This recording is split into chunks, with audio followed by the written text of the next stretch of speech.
Hello friends, welcome to my channel, Recap Stroy. Today, we'll discuss a story centered around a tech expert named Paul. Paul is highly skilled in programming and known for his top-notch performance. One day, he expects to get promoted, but instead, someone else is chosen. This unexpected turn leaves him disappointed, but soon he receives an incredible job offer from a major company in Singapore. Andy, a representative from the company, arrives for the interview and selects Paul along with two others to accompany him to Singapore. During the flight, Andy asks Paul to hack into people's mobile phones. Believing that Andy might be testing his abilities, Paul complies. When they arrive in Singapore, they are suddenly attacked by a group of thugs who cover Paul's face, rendering him helpless. At that moment, Paul realizes that the job offer might have been a trap. When he regains consciousness, he finds himself near a strange factory with his colleagues in an unknown country. Here, he meets Ben, one of the world's biggest criminals in the gambling industry, who threatens Paul, stating that he must now work with them. Inside the factory, Paul sees that many people are being forced to work on computers. Those who disobey face electric shocks from a taser.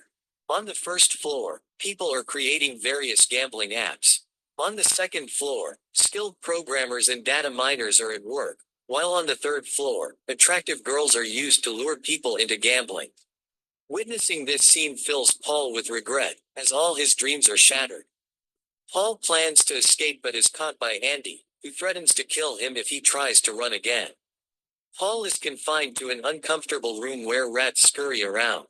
One day, Andy instructs Paul to call home to reassure his family that everything is fine, warning him not to try anything clever and to keep the call short. Despite the threat, Paul manages to send a secret message. While doing so, he notices a young man tied up and being beaten severely. Those around him explain that the young man attempted to escape earlier that day. Seeing what was happening around him, Paul's initial hope of quickly escaping began to fade. The next morning, when everyone arrived for work, Andy asked Paul to join a major operation. However, Paul refused, and as soon as he did, Andy's men began to beat him brutally. Hearing Paul's cries, Ben arrived and stopped everyone, saying, "Whoa, whoa, stop. No need to beat him, he'll do our work without any force." After this incident, Paul designed an ad for their gambling website. Although he completed the task, he still couldn't bear staying there. An idea struck him, so he wrote a message for help and tried to throw it out from the bathroom window. But, unfortunately, the windows were sealed, making it impossible to get the message out. He climbed onto a seat to reach the window, but the seat broke, making a loud noise that caught the attention of a girl outside. Immediately, Paul tried to pass the message to her, but as soon as she saw it, she took it and left. Here, we learn about the backstory of a girl named Laila. Laila was a famous model, but one day, someone used her picture on a gambling website without permission. Her boss assumed Laila had shared the photo herself and fired her. In despair, Laila accepted a job recommended by a friend, but upon arrival, she discovered it involved inappropriate photo shoots. She quickly tried to escape, but her friend tried to blackmail her into returning. Eventually, Andy offered her a job luring young men into gambling. Back in the present, we see a conversation between Laila and Paul, where Paul realizes that Laila is also forced to stay there. Suddenly, there's a loud knock on the door, startling both of them. Andy, who hadn't seen Laila for some time, arrives at the door. Laila makes an excuse, explaining she felt sick and went to the bathroom. Andy is suspicious of her but lets it go. At this point, another character, George, enters the story. George is also drawn into gambling, and initially, he wins a lot of money. But with the lure of winning more, he eventually loses everything. Laila fills George's mind with dreams of success, persuading him to gamble again, and, unfortunately, he loses again, worsening his financial state. Even as George's bank account drained, his addiction to gambling kept him going. This obsession drove him to continue betting, even selling his expensive clothes and car and borrowing money from friends. Trapped in the gambling web, George didn't realize he was losing everything. Eventually, Debt collectors attacked his home and took valuable items, but it wasn't enough to clear his debt. They took him to the hospital and sold his blood, which left him severely ill. His parents sold their property to pay off the debt and cover his medical expenses. They hoped George would change, but he returned to gambling. His girlfriend, Sam, tried to control him, but George destroyed his life. He sold his grandmother's gold, stole his mother's passwords, and finally even mortgaged his house. It was all a scam, a way for the gambling operators to get him hooked and then take everything. When George realized the truth, it was too late. He had lost everything.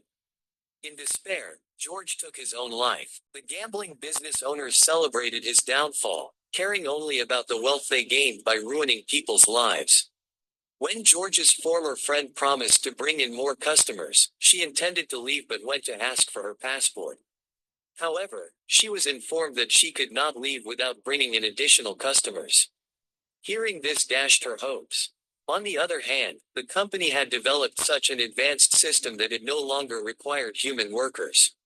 One worker attempted to alert the police, but their secret was exposed.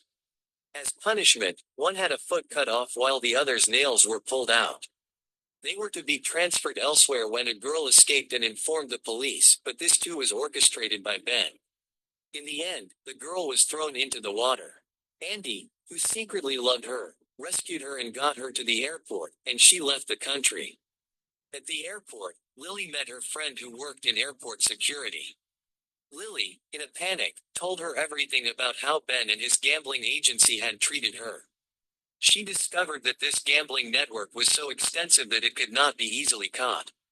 The police had also devised a plan to control Ben and sent a note to Ball, which included a date and time. It instructed him to activate the fire alarm at that date and time. Ball understood that someone had reported to the police. He set fire to the place at the scheduled time and triggered the fire alarm. As soon as the fire alarm rang, the police force raided the place. Ben was extremely terrified and couldn't comprehend how the police had tracked him down. After a while, he realized that Andy had deceived him. In a fit of rage, Ben wanted to kill Andy, but due to their long-standing relationship, he held back. Just then, the police apprehended them. Andy knew that if Ben's phone fell into the police's hands, his conspiracy would be exposed. Therefore, he shot at a police officer without considering that there were more police officers than him. The police ended up shooting him dead. In this operation, Ben was arrested, and for the next year, the police were busy reducing gambling worldwide. Some time later, during a press conference, we see Ball, who, after losing one of his feet, is warning people about the dangers of gambling. Lily was also present at the press conference, and both had not yet forgotten the hardships they endured. The story concludes with an important lesson that gambling can not only jeopardize your finances but also your life. I request that you complete 10,000 subscribers on my channel soon. We hope you all enjoy this video and like it. Please subscribe to our channel. Thank you for your loving comments, and see you in the next video.